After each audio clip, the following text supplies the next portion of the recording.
This is my Crosscut Sled. When I first designed it, I decided I wanted it to do more than just crosscut wood. So I added a box joint jig that makes cutting thin curves and end grain a snap. That was until I used a different saw blade and realized that this crosscut sled only worked with certain blades. This is my second crosscut sled. I use this crosscut sled when I need to cut angles. Because cutting angles is very destructive to the sled itself, and because I wanted to preserve my box joint jig, I had no choice but to keep both sleds. Today, we're going to make an advanced crosscut sled that will allow us the flexibility of creating box joints that aren't limited to just the width of our blade, as well as cutting angles that not only won't destroy our sled, but will allow us to make minor cuts without moving the blade.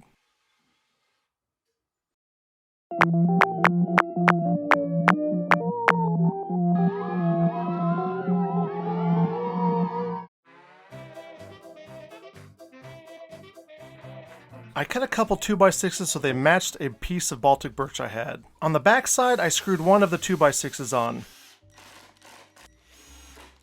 I cut a dado on my table saw to fit a T-slot bar and a second dado for my box joint mechanism. I also cut a piece of pine to fit inside the second dado slot and then flush cut 4 pieces.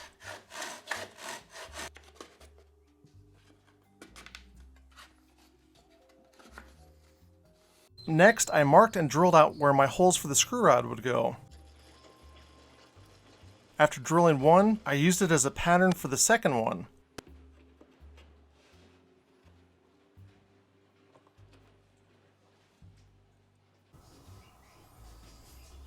I cut a third one that would act as a pin.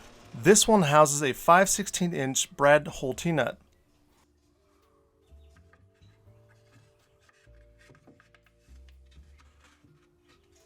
Both of these are flush with the fence. I then cut a 5/16" rod that will be the main part of our box joint mechanism. I sanded the pin so that it's smooth in the channel. The second half of our pin will sit on the top of the first half and will be removable as we don't want to have to work around that pin. This hole I'm drilling will house a solid steel rivet. It'll serve as a stabilizer to keep the piece straight. This second hole will allow us to screw a bolt in to hold the two halves together. On the bottom half, I'm adding a screw post that will accept the bolt we thread in.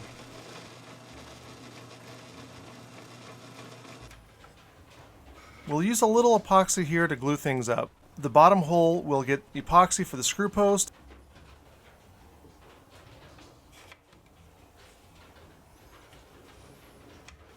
and the top will get some for the rivet.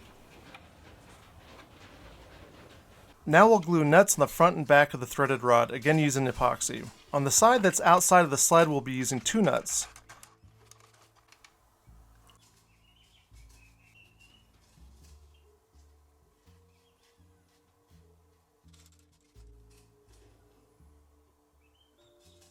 While we're at it, we'll also epoxy a 5/16" washer to a 5/16" wing nut. Now that the epoxy is cured, we'll glue both the front and back blocks in. Afterwards, I created this crank. I wasn't sure where I wanted to put the handle, which is why you see all the holes drilled out. I'm using a 1/2" socket here that I'll epoxy into my crank. It'll fit over the 2 nuts we added to the end of the shaft. Before gluing, I roughed it up a little on the strip sander. I want a positive exact stop for each rotation I make when I crank the handle. To get a good stop, I use the wing off of a toggle bolt. I drilled an angle that matched the angle of the toggle wings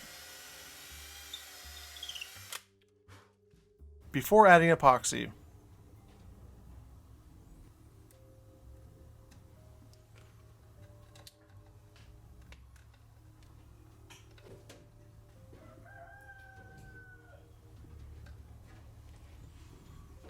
For the trigger, I used a screw.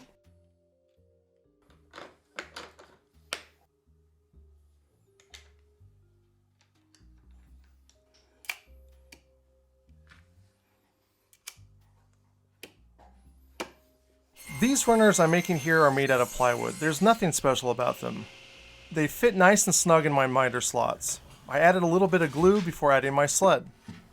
And then I scoured my yard for the dirtiest cinder blocks I could find to hold them down.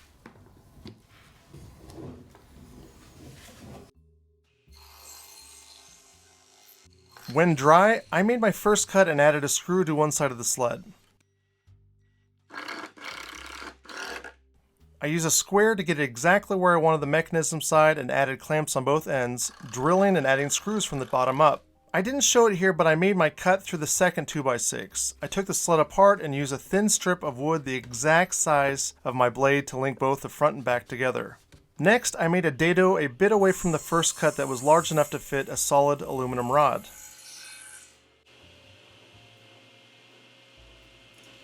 I took apart both front and back.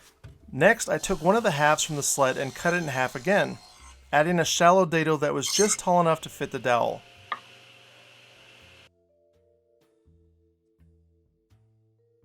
I flipped over both pieces I cut and added another dado channel that's large enough to house this piano hinge. I used a little more epoxy for both the bar and for the hinge.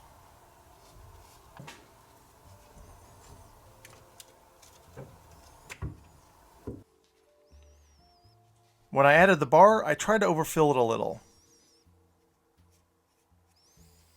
When the epoxy had cured, I put the 2x6 on, threaded, and then put the front on. I glued the other half in place.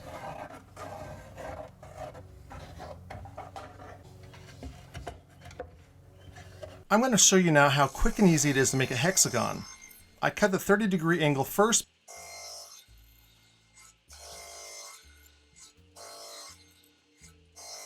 before switching my table to 120 degrees and cutting spline end miters.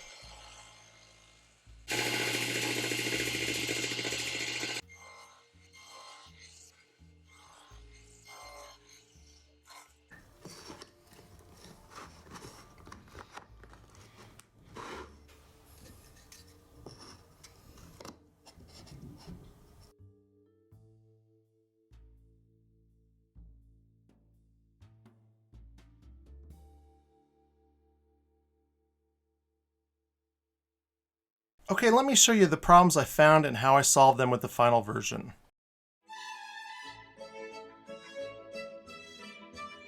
First and foremost, as the prototype was more or less a test, I didn't make it very big. The first item of business was to make it larger.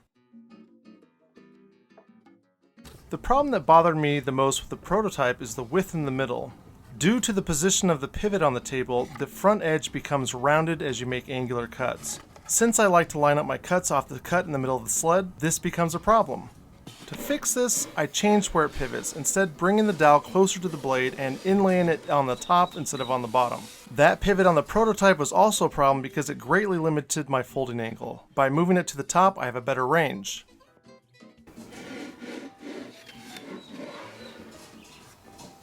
Since I'm moving this a lot to make box joint cuts, and because the fence is as tall as it is, there's a lot of flexing with the 2x6.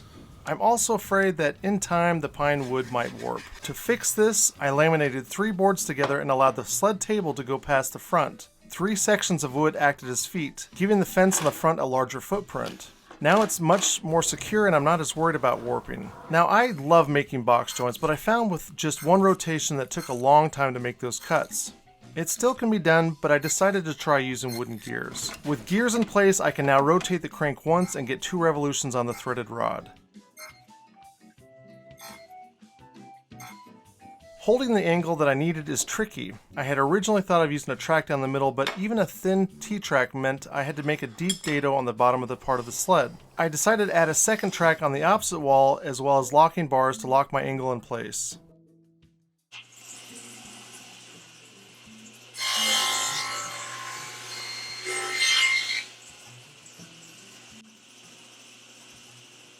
And of course, I made sure that all of the attachments connected to the front of the sled and out of the way of normal operation.